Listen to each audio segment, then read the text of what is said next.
Oh God, here we are. Another Wednesday Walkie Talkie. I don't know what the bloody hell I'm doing out here today. It's weather's not great. We've started out sunny, then it rained, then it went sunny. And hang on, let me just sort something out. I don't need this up at the moment. I hope you can hear me okay, because I've had to put my sort of lapel microphone a bit further away than I do normally. Yeah. Winter has returned. Last week we were basking in glorious sun on this walk, and this week, as I was saying, it started out sunny, then it rained, then wind, then sun, then rain, wind, and then hailstones. And it's freezing cold. Absolutely freezing cold. So please forgive if the quality audio-wise and other such things isn't up to scratch. I'm just going to do my best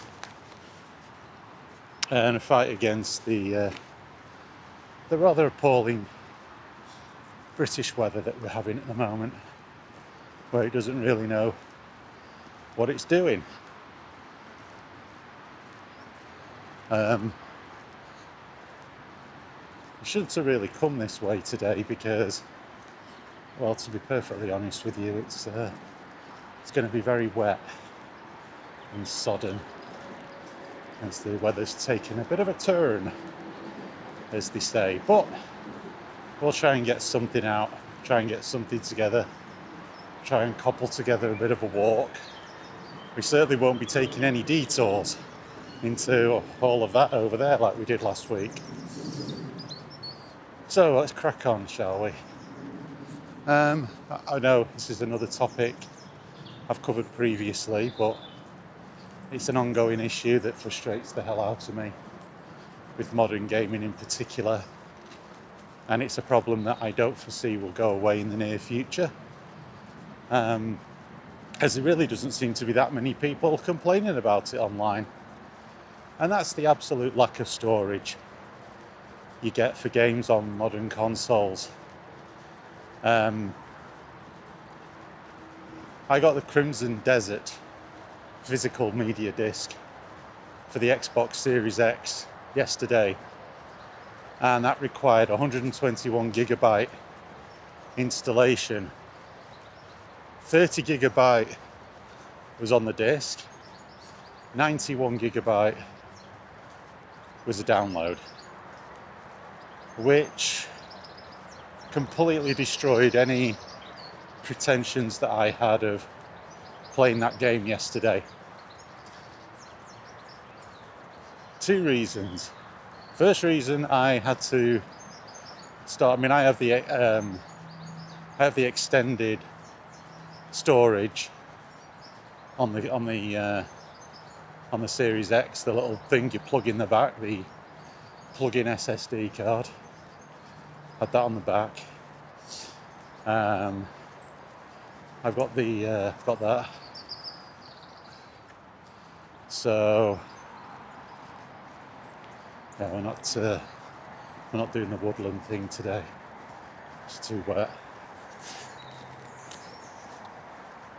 I can't see any of the swans from here anyway. But yeah, it's going to be too bad underfoot. It's going to be bad enough as it is. But anyway, yeah. So I've got the extended storage thingy that plugs into the back of the console. I mean, I've got extended storage in all of my devices, to be honest with you. The PS5, I've got the one you pop open the console and you stick the little SSD drive. Dear God, that wind. That wind is biting. absolutely biting. It's a northerly wind. It's sweeping down from the Arctic, and I tell you what, you feel it.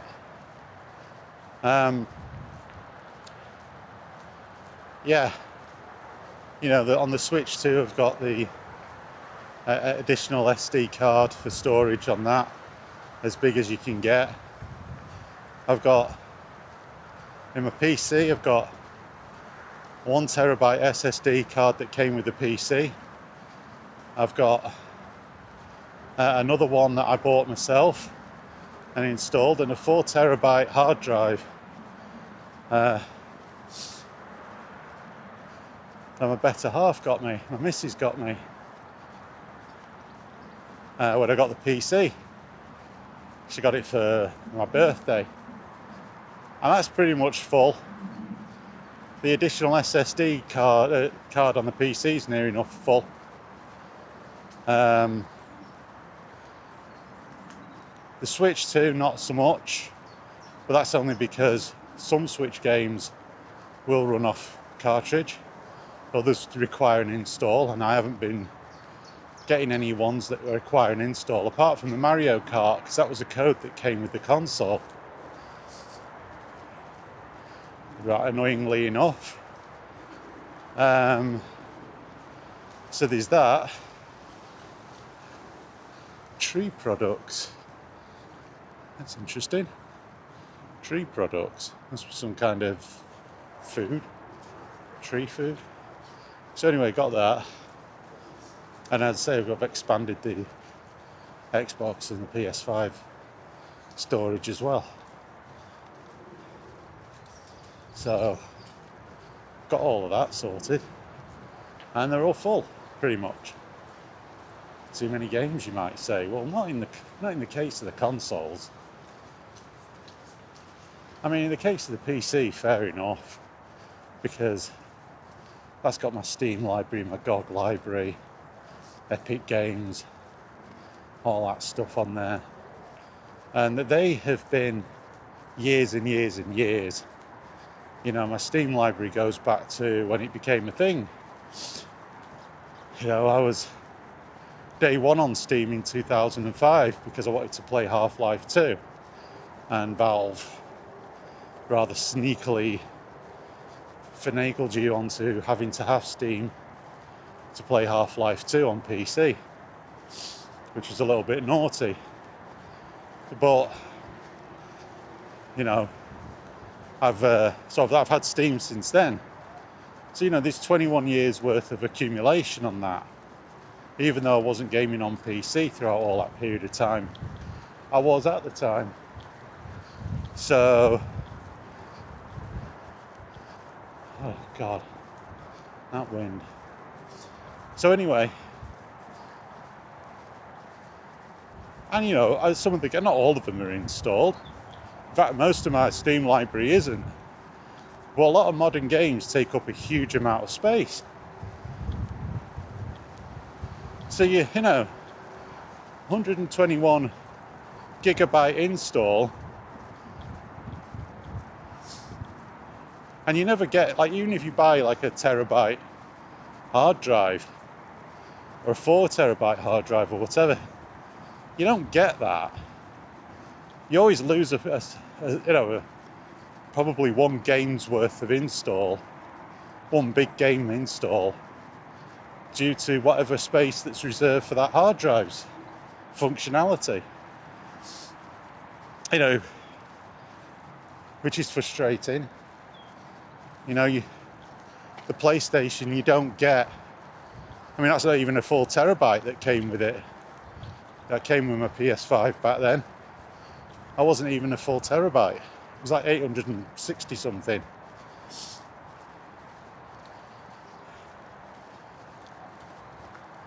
And consequently, that, you know, and then it took stuff off there for its operating system and all of this claptrap. And so you're left with probably about 650 gigabytes of space. but you're not. Well, let's say that doesn't mean to say you can install 650 gigabytes worth of games, because the way that the wonderful system works, let's say you've got 60 gigabytes of space left, and a game wants to and a game download patch, let's say, is 50 gigabytes. Oh, I'm all right. You know, I've got the space. No. No, it'll tell you there's not enough space to download the update. Even though you technically have, you haven't.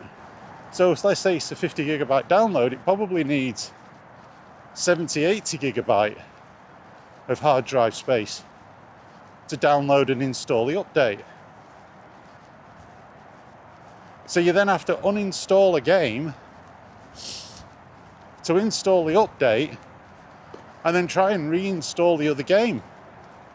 It's why I uninstalled Call of Duty and didn't buy Call of Duty and won't buy Call of Duty on consoles ever again, because they take up a phenomenal amount of hard drive space, and on top of all of that, any of the DLC that comes out, they install automatically on your hard drive as part of an update to the game, which you have to have if you want to play the game.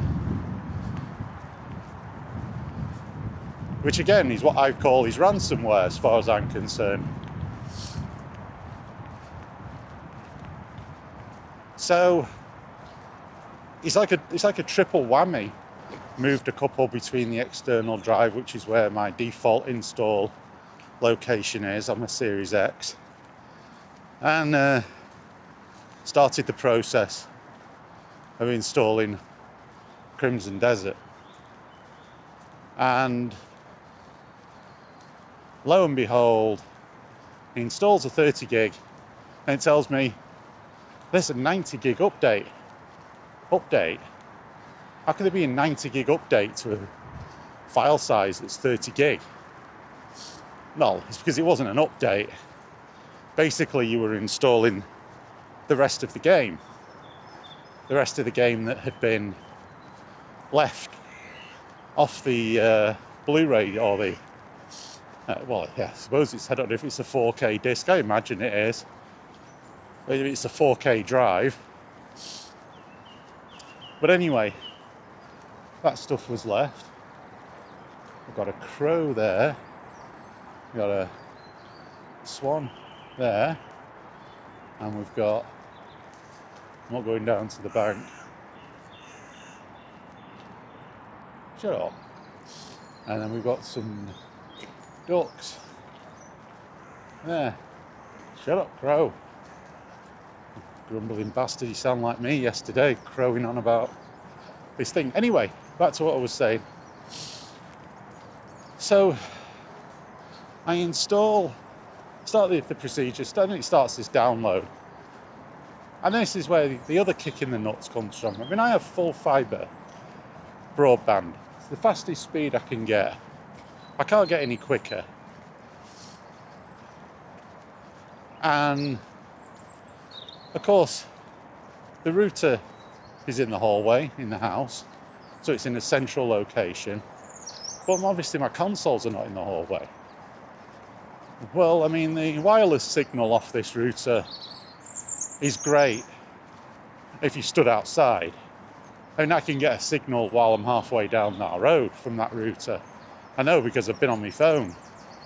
I was actually downloading an Audible book, and I'd forgotten, and I was downloading it as I walked out of the house and oh no, but this stops when it switches over to 4G. I was halfway down the road and it was still connected to my router. I'm like, oh, wonderful.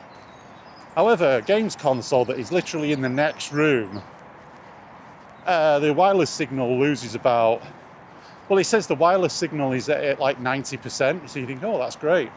But the reality of it is, it drops from like 1 gigabyte to about 250 megabyte download speed on wireless. Because you've got to factor in the speed of the card that's in the console as well. And the fact that apparently, you know, anything can interrupt a wireless signal on the internet. So yeah. So I look at this thing and it's like, oh great, 90 gig download, this is going to be fun. And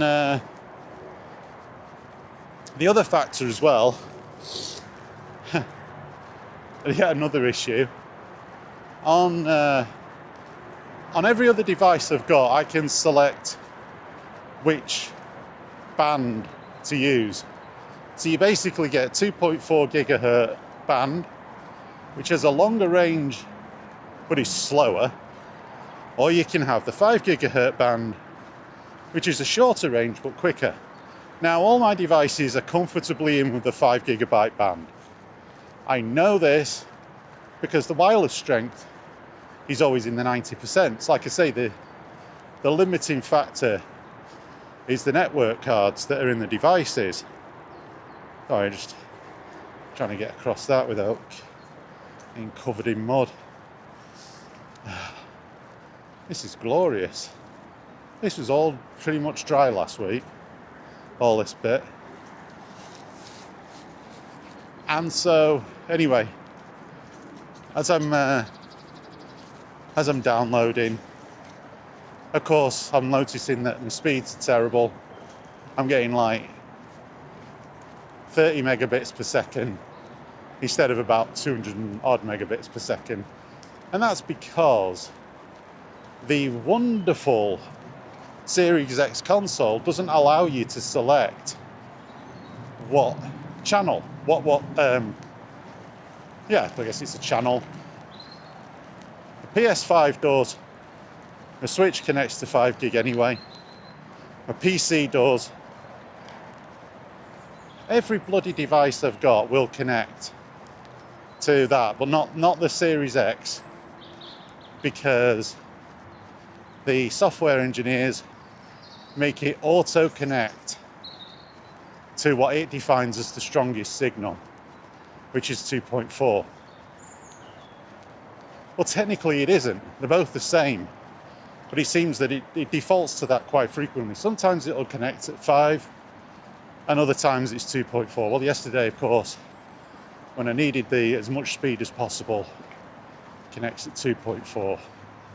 Completely ruined it.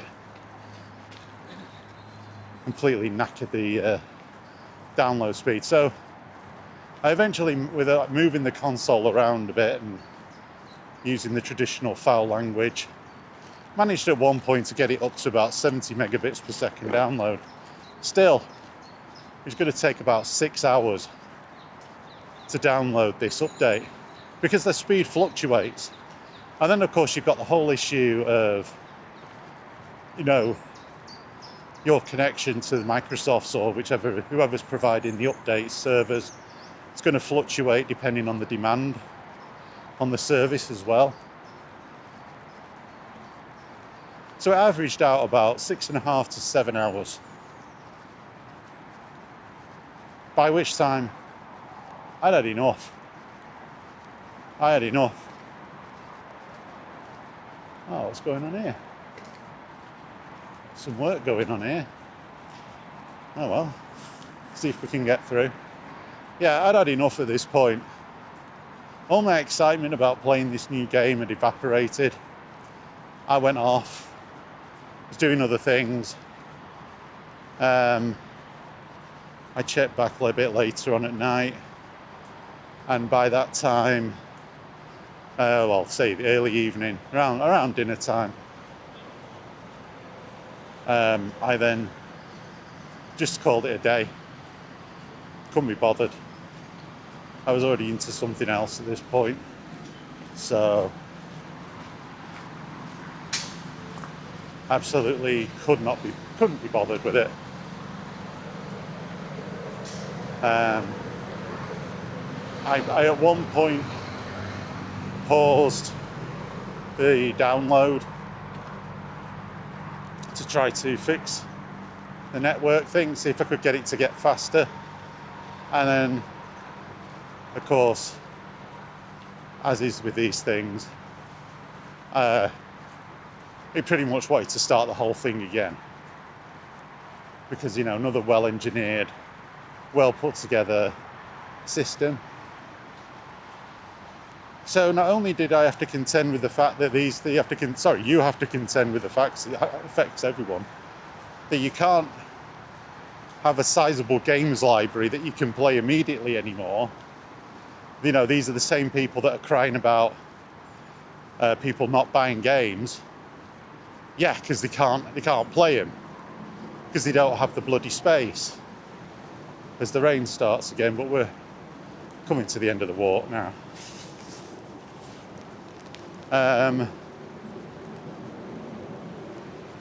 Yeah, it's because people don't have the bloody space.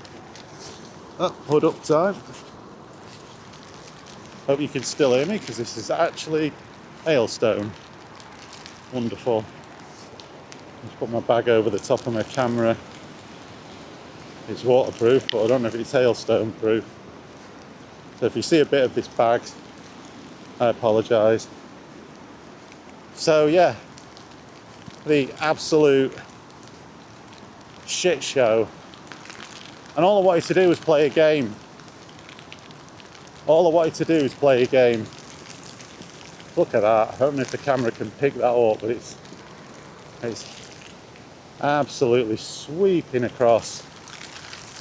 This is hailstone that's going on right now. So yeah, absolute appalling state of affairs with gaming. And like I say, and they keep on bleating on about people not playing games. Well, what do you expect? Anyhow, I'm going to cut this. I need to get this camera away. This is hailstones coming down big time now. Thanks for watching, guys. Sorry you've had to cut it short, but this weather's an absolute dumpster fire. So, yeah, I'll see you next week. Sorry, I got the bag in the way there. Oh no, it's eased up a bit. How hilarious. We'll carry on a little bit. Yeah, sorry the bag got in the way there for a second. But yeah, I'm going to cut this short in a sec. Well, not short, I'm just going to cut this in a sec. Because, yeah, it's not clever. The weather is not clever. So we, you know,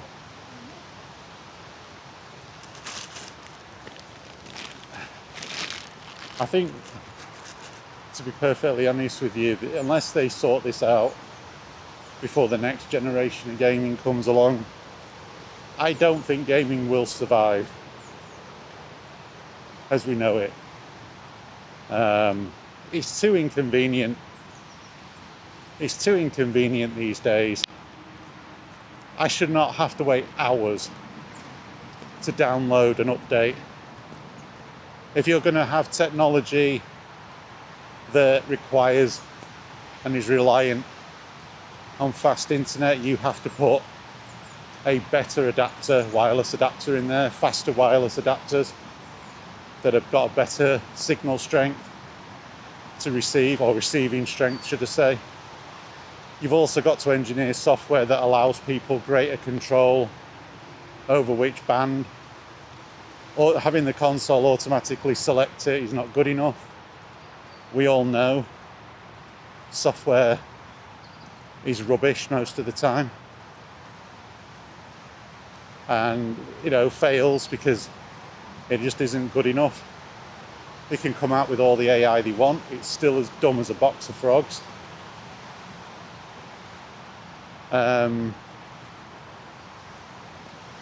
So, yeah, shame really. It killed my enthusiasm. I ended up playing the Oblivion remaster on PC. That was fun in itself. I managed to get through a session without it crashing. That was kind of impressive. But yeah, and of course I got into that and then just thought, nah, it's too late in the day to get into a new game, apparently one that's got quite a complex control system as well. So this is it, and I'm pretty sure that I'm not the only one that that feels that way. I'm pretty certain I'm not. It's actually stopped. I put my hood down. This is what it's been like. It's just schizophrenic weather. It's insane. But yeah, like I say, I mean, I don't understand how anybody sits back and goes, this is optimal. Gamers will be all over this. This is what we think is the best system going forward. It's not. I mean, first of all, do they even compress the files? I don't think they do. I mean, they used to send over the files that were compressed before today for faster speeds. I don't even think they bother doing that now.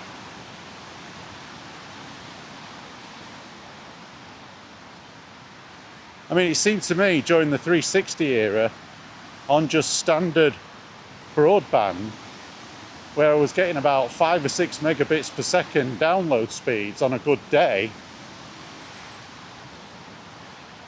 you know, file sizes were a lot smaller. I mean, I know the games weren't as complex, but, you know, I wasn't downloading DVD-ROM, you know, on PlayStation Blu-ray ROM size files. You know, even when I was buying like DLC for maps for Call of Duty, I mean, they were downloaded in minutes, not hours. I mean, relatively speaking, they would take about 5 or 6 hours to download a map pack. Well, I was doing that and then jumping into the game about 10, 15, 20 minutes later. So I'm not having that excuse either. You know, it's relative. The internet speeds were slower. Internet speeds were slower, and that therefore is relative to the slower download. Sorry, the smaller files. They've nullified the point of having high-speed internet by making the bloody files bigger in relation to it. So you get no advantage. It's not improved. And in fact, now the file sizes have gotten worse. It's garbage. And it's not going to get any better, unfortunately. It's not going to get any better. And I don't think they'll make any changes for the next gen. You can see the flag there with the wind. Right, I'm calling it. I'm going to get home. That sky looks hilariously crap. We go and get that sky over there, it'd be nice, but I don't think that's the wind's going towards the blue sky, not away from it. Crap. Right, I'll let it upload, and I'll catch you all next week if I don't get hit by a 8-foot piece of ice. I don't know what I'm talking about. Anyway, I'll see you all later.